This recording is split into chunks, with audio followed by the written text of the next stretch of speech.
জয়রাম। শ্রী শ্রী রাম ঠাকুরের বেদবাণী। ঠাকুর বলেন, বাজে চিন্তা করবেন না, সকল বেগই সহ্য করবেন। লোভাদির হদিন হয়ে সংসারের বন্ধন ঘোচে না। জয় পরাজয়, লাভ লোকসান, সুখ দুঃখ, ভালো মন্দ, ন্যায় অন্যায় দিকে লক্ষ্য না রাখিয়া উপস্থিত যখন যে যে কর্ম উপস্থিত হয় তাহা সম্পাদন করে বাকি সময় নিজের কর্তৃত্বের অভিমান যে ভুল, ইহা জানিবার চেষ্টা করিবেন। শরীরের ওপর যখন কাহারও কোনো কর্তৃত্ব নাই, তখন স্ত্রী, পুত্র, ভাই, বন্ধুর ওপর কর্তৃত্ব কী করে হইতে পারে?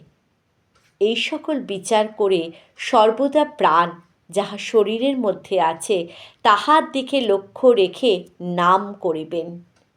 নাক দিয়ে যে শ্বাস প্রশ্বাস হয় তাহার প্রতি লক্ষ্য করবেন না। ধীর হয়ে বসে যতটুকু সময় পারা যায় বাজে কথা না বলে ওই নাম মনে মনে উচ্চারণ করতে করতে প্রাণের স্বরূপ জানতে পারবেন। জয় রাম, জয় গোবিন্দ।